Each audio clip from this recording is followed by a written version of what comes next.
दोस्तों हमारे एक पेड सब्सक्राइबर है, इन्होंने मुझे कल कांटेक्ट किया था और इनका जो है दोस्तों एक एक्सेप्शनल केस हुआ था जो कि मुझे लगा आप लोगों से शेयर करना चाहिए, जो कि आपको काफ़ी जो है हेल्प करेगा आगे चलते अगर आपने भी कहीं से लोन या फिर क्रेडिट कार्ड लिया है। तो यहाँ पे हुआ क्या था दोस्तों उनका कि उन्होंने जो है पेमेंट कर दिया था, लोन पूरा ख़त्म हो गया था, फिर भी जो है इनके पास जो है लीगल नोटिस आ चुका है। दोस्तों ये नॉर्मल कोई लीगल नोटिस नहीं था दोस्तों, ये पेमेंट सेटलमेंट एक्ट के तहत जो है ईसीएस बाउंस का लीगल नोटिस। तो यहाँ पे सवाल ये बनता है कि इनका अगर लोन क्लोज हो चुका, पेमेंट कर दिया, तो फिर इनका ईसीएस बाउंस का लीगल नोटिस क्यों आया? यहाँ पे तो ऐसा होना नहीं चाहिए। तो इन्होंने ऐसा क्या गलती किया जिसके चलते लोन खत्म होने के बाद भी जो है इनके ऊपर लीगल एक्शन लिया जा सकता है? तो दोस्तों ये गलती आपको भी नहीं करना है फ्यूचर में, अगर आपने भी कहीं से भी लोन लिया है तो वीडियो को पूरा देखिएगा।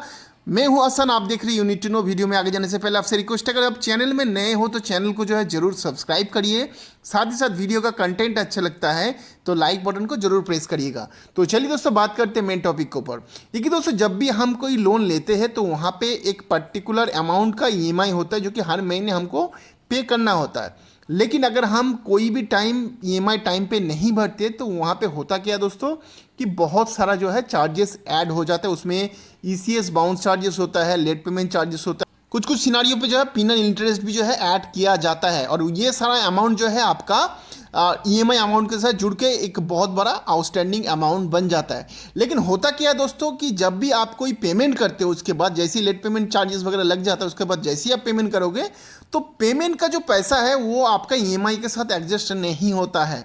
वो क्या होता है, वो जितना भी एक्स्ट्रा एडिशनल जो चार्जेस लगा है उसके साथ आपका जो है पेमेंट पहले एडजस्ट होगा, उसके बाद जो पैसा बचेगा वो पैसा आपका ईएमआई के साथ एडजस्ट होगा। एग्जाम्पल के लिए मान के चलते हैं कि आपका ईएमआई है 8,000 रुपये का और आपका लेट पेमेंट या फिर अदर जो भी चार्जेस है 2,000 लग चुका है, तो टोटल आपका 10,000 आउटस्टैंडिंग हो गया।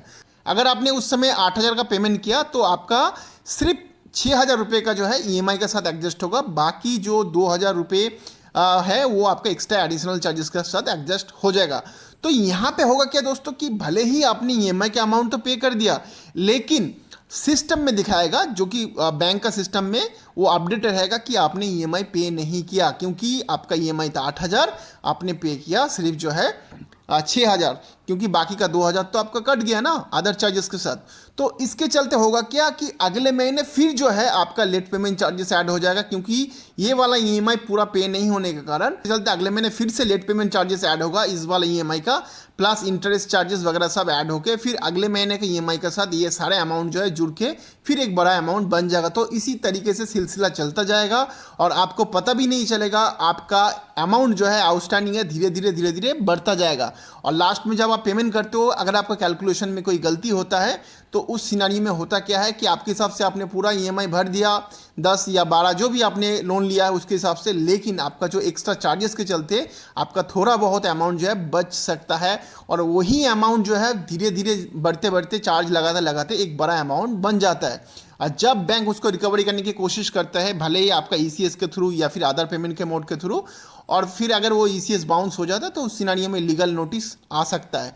तो आगे से आपको क्या करना है, लोन खत्म हो जाता है आपके हिसाब से, आपने पूरा जब भी आपका पेमेंट कंप्लीट हो जाता है तो तुरंत जो है आप बोलिए एनबीएफसी को या फिर बैंक को कि आपको जो है एनडीसी या फिर एनओसी, दोनों में से कोई भी डिपेंड करता है लोन के ऊपर। सो एनडीसी जो कि नो ड्यू सर्टिफिकेट होता है या फिर नो ऑब्जेक्शन सर्टिफिकेट जो कि एनओसी बोला जाता है, तो दोनों में से कोई भी आप उनसे मांग लीजिए, जिससे आपको ये कंफर्म हो जाए कि आपका लोन जो है ख़त्म हो चुका है, आपको कोई भी एक्स्ट्रा पैसा और नहीं देना है। इससे होगा क्या, इससे इस तरीके से जो इशू होता है वो नहीं होगा फर्दर। तो ये गलती दोस्तों मत करिए, क्योंकि हमारे सब्सक्राइबर्स का ऐसा हुआ है, उनके हिसाब से उसने पेमेंट कर दिया था लेकिन 1 या 2 ईएमआई मिस हुआ था और उनका डिले पेमेंट जो है कंटिन्यू रखते रखते रखते रखते फिर जो है लास्ट में ईएमआई के साथ वो एडजस्ट होके वो ड्यू रह गया था 2,000 रुपये, और फिर वो बढ़ते बढ़ते जो है 11-12 हज़ार का आउटस्टैंडिंग बन चुका था और उसके ऊपर ही ईसीएस बाउंस का लीगल नोटिस आ चुका है। सो दोस्तों प्लीज़ इसको एज ए एग्जांपल लीजिए और आप ये गलती मत करिए जो कि इन्होंने किया है। और अगर आपको भी फर्दर कोई डिस्कशन चाहिए रिगार्डिंग लोन या फिर सेटलमेंट, आप हमारा पेड सर्विस जो है ले सकते हो, जहाँ पे एक छोटा सा अमाउंट पे करके आप मुझसे सीधा बात कर सकते हो। उसके लिए डिस्क्रिप्शन में नंबर है, आप वहाँ से बात कर सकते हो। आई होप दोस्तों वीडियो आपको अच्छा लगा होगा। हम मिलते हैं अगले वीडियो में, तब तक अपना बहुत सारा ख्याल रखिएगा। जय हिंद, वंदे मातरम।